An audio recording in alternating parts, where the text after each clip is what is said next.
Are you a bit of a perfectionist, type A, hyper performer? Then you know that having the audacity to see an ideal and bring it into reality while breaking generational habits of hustle can be tough, but it doesn't have to be. If you are ready to burn bright instead of burning out, to lead without losing yourself, and to enjoy the life you have worked so hard to create, then keep listening.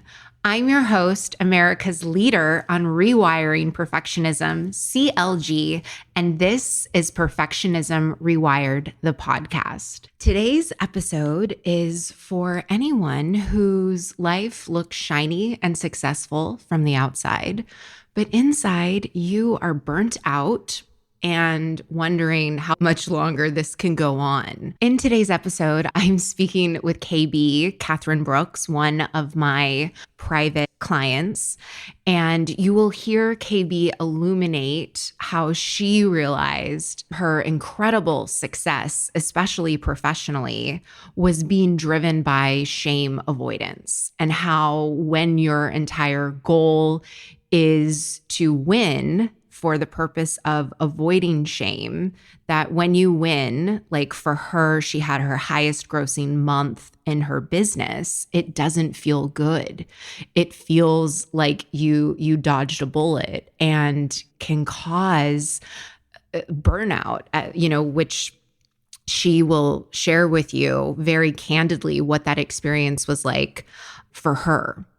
And also how, when you understand that you are in charge of defining what's meaningful to you, you get to connect to the power of embracing success on your own terms. One that external accolades have no say in. Those are like the extra sprinkles on top of a sundae. And so the external wins and losses, they don't make or break you, because you are connected to your inherent self-worth.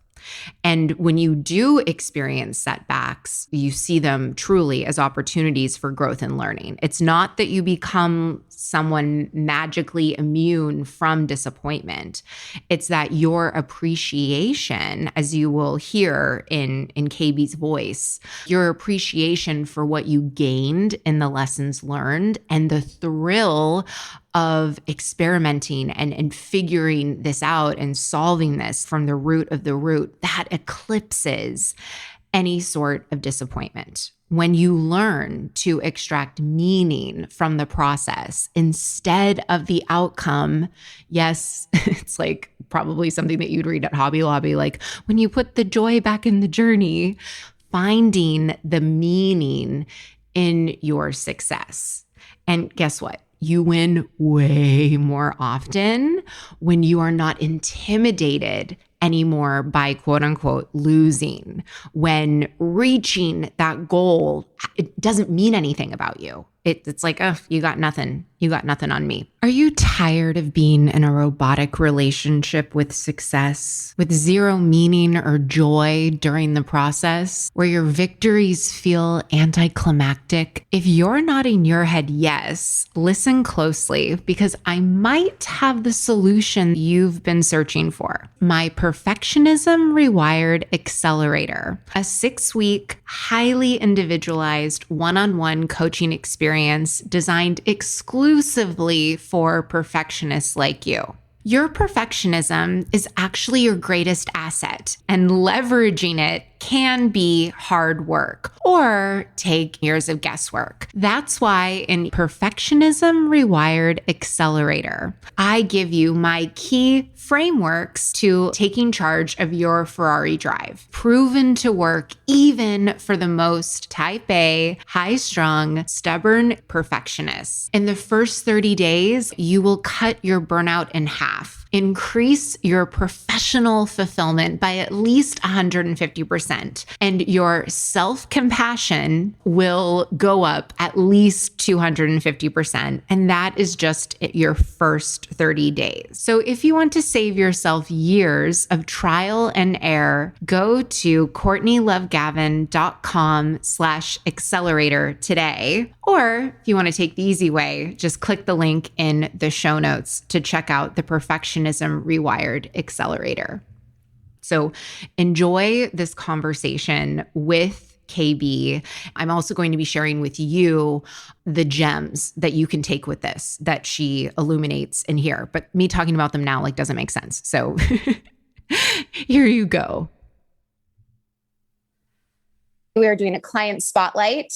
I'm talking to the lovely, beautiful, badass superstar, Catherine Brooks, or KB. Watched her continue to hone her genius and her expertise and really straddle that line in growth, being a living, breathing example of who you are being. You had said it was your highest grossing month in December, but what else was happening?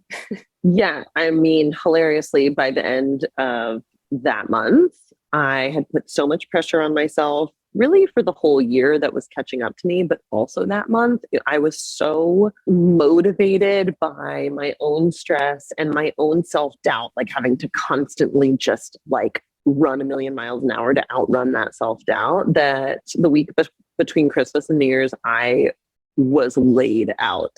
I was so physically wiped. I could barely do anything between crying and grabbing a snack. I was truly horizontal on my couch for that whole week. And then much of the next week, and then much of January and February was moving at a turtle pace because I had worked and really operated like this in a lot of parts of my life, but especially professionally in a way that I put so much pressure on myself. And I actually remember the very first time in a coaching session, I was talking about all the things I wanted to do for my business. And you said, doesn't that sound like a lot of pressure that you're putting on yourself? And I didn't even know what those words meant. I remember not connecting to it at all. And I remember afterwards thinking, that was kind of a weird thing. I don't really think I have any pressure on myself. I'm not sure what that means.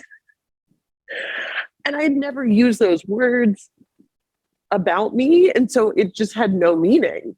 And it might have been the most accurate read, but it was like someone saying, it sounds like you're speaking Mandarin. And I'm like, no, I'm speaking English. It was just so far apart from what I thought my existence was.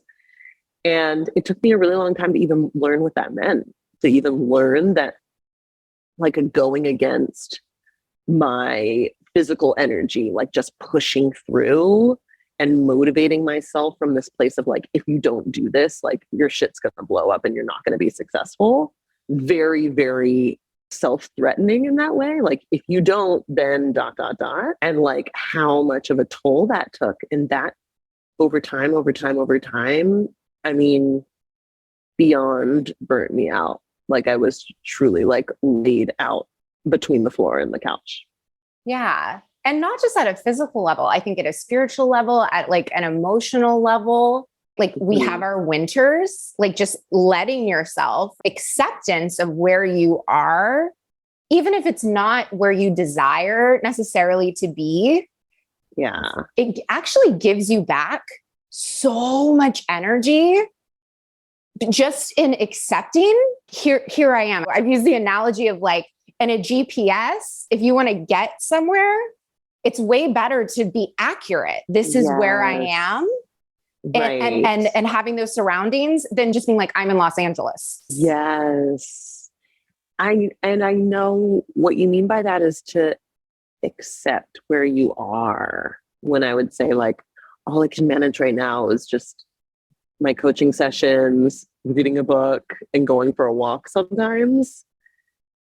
There were moments where I was trying to push past that, where it was I should be doing more. And I think you brought in the GPS metaphor because it was well, we have to first accept that your energy is as it is right now. We have to push past so much productivity fetish programming to say, this is where I am, and I'm not going to even shame myself for being here. I just got goosebumps when you said that. The most important relationship that you have in life that affects everything is your relationship with yourself. Mm-hmm. To evolve that and to make that an empowering experience for yourself. There is a delicacy in not bringing shame, judgment, or blame into the equation. And it's safe to bring anything into this space together. You're not going to be judged by it. And then also lovingly being like, okay, hey, I see you're experiencing this, and being able to look at it. And it's like holding both of those things, right? Where like you can look at it and you can have compassion for yourself, but you're not drowning in it.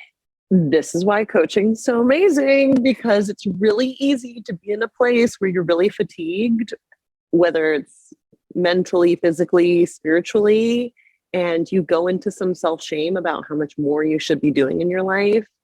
And especially because your brain's extra tired, that shame like hits. It hits hard. And so this is why having a coach is so great, because a coach can help show you that that's what's happening and that it doesn't have to be your MO. But otherwise, we're just going to grind and just run on fumes. And like that was my experience. It is that patriarchal shit factory of the doing equates your value, whether that's in work, whether that's in your personal relationships, and even for yourself, where it's like, what did I get done today? And then when you just decide, hey, I don't want to live my life that way anymore, there's still a lot of other stuff you don't even realize you're doing because you've never even questioned, wait, I don't have to do stuff that I hate. I don't have to force myself. I had never, ever thought that there was another way.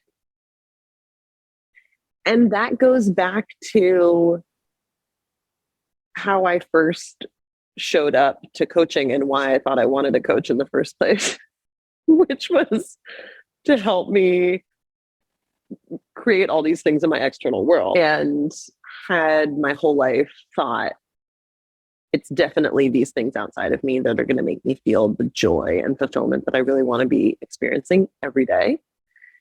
And there are just these gaps between where I am now and where I want to be. There are gaps between where I want my business to be, my love life, my sort of creative pursuits. And once I can achieve those things, and once those things are in place, then we cool. But truly can't be until then. And when I first filled out the consultation, the intake form to even have a call with you, and I listed out so clearly all the things I wanted, and it was so clear. And it was like, okay, a amazing partnership, this many clients in my business, this specific, I want to make a self-help comic book, I want to be writing an article for a magazine, and like all these things, because it's not that I thought, oh, these things are going to make me happy and I'm not happy now. It's just my entire framing of the world was that joy and fulfillment only live when, like they only live when this whole list is like ticked off. And so if I can get a coach to, just like help me make all these things happen, then like, cool. I think by the end of it, I'll feel joyful and fulfilled. And I had never considered that there was another way to approach, not just like going through the process with presence, but if you're not actually enjoying it, you miss out on your whole life. And I was like, fuck, that's what I've been doing. That's how I'd approached every single kind of personal and professional goal ever.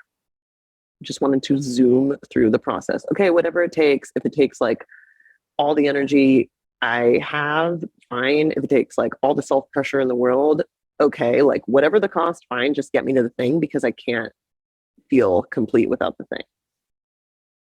What you're believing about yourself, that is what you're going to believe when you get that thing. So like, if you're believing I'm unlovable, you get married, that's not going away. Actually, what happens when you get the thing, then it's like a double shit sandwich. You know what I mean? Like you're double fucking yourself, because you're like, wait, hold up. I just need these external things. And then I'm going to feel this way. I'm going to be fulfilled. I'm going to feel safe. I'm going to, worthy, valued, lovable. I'm going to have vitality. Then I'm going to trust myself. Then I'm going to have emotion. Yes. Right? We think all these things, and then you get them, or you get part of them. Like for you, December, highest month. And then it's like you're resentful and you're like, it's not even worth it. And then you don't want to do it again. Totally. Yes. This shift that KB experienced is the shift from avoidance of failure to the pursuit of your success, how you define it. And that is liberation.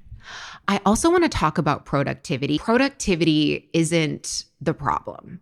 Like, we tell ourselves we're not going to care about being productive, while simultaneously we care about being productive. And productivity is the main scoreboard that we tend to look at when we determine whether we won or lost the day. And we don't need to change that scoreboard. Like, productivity has a bad rap. There is nothing wrong with being productive. It is delicious to be productive when what you're doing is aligned with your values. Like, productivity becomes dysfunctional and becomes a recipe for burning the fuck out and getting laid out between the couch and the floor, as KB talked about. When you are striving towards goals that either you don't care about, like it's because it's important to your parents, like you personally don't give a shit about it, or in a way that violates your own integrity. Productivity, it becomes very problematic when you are putting yourself on a linear graph where time is on one axis and amount of tasks that you completed is on the other one. And that is what you are using as the exclusive barometer and measurement of your productivity. If that is the only way that you are looking at putting points on the board, that is a miserable and horrific way to live. Yeah, I would fucking hate productivity too if I did that. Well, I did used to do that. I used to do all of this. That's why I'm unrivaled at helping you and my clients permanently eradicate this from their lives, because I have been there, I have done that, and I have come to the other side and, yes, risen to the occasion. What we're doing here, and what I invite all of you to do, is to redefine what productivity is to you. This is you taking ownership. This is how you grow your discernment, is that you create distinctions for yourself. So create a distinction for you on what productivity is. Productivity is anything that you do to save, restore, rejuvenate, and build your energy. That is what is productive. Now, here are some ideas from my own, like my own personal notebook. Active activities include, but are not limited to, sleeping, dancing with your dog, going to a play, taking an Epsom salt bath, getting lost in a suspenseful thriller book, painting, singing in the shower, learning to play the drums, taking a yoga class, boxing, planning the week ahead, cooking a new recipe, cooking an old recipe, watching You've Got Mail for the 12,000th time, getting a sound bath, playing air hockey, going to an arcade, taking a beauty walk outside. Anything that helps you operate with premium energy is productive. With premium quality energy, you access your abilities in a way that burnt out you could never compete with. Seriously, 1 hour of premium quality energy will get you farther and serve you better than 10 hours spent approaching a task when you are feeling rushed, resentful, disengaged, aka not present, or exhausted. Maintaining premium energy is what gives my clients the stamina for rising. It is not a problem if you're obsessed with your productivity. All of my clients are, myself included. It is fabulous that you think about efficiency and productivity and what you want to get done so much. Like that's awesome. Now you get to enjoy being productive in dynamic and restorative ways instead of reducing productivity to a robotic task completion race. Like, your mission in this lifetime is not to check all the boxes and then die. Like, save that for Roomba. You are not a bar graph of output. You are a human being. You are spirit alive. You have deep wants and desires and curiosities and gifts and needs. And yes, work is part of that. Like, work that you want to share with the world, your craft, like work that you get to be excited to get done. As you learn the skills to adapt to your version of success based on your values so that your striving takes on more excitement, more meaning, and most significantly, more joy, productivity no longer becomes a problem. If any of this episode has resonated with you, let's have a conversation and see how we might work together. There is a link in the show notes. Bye.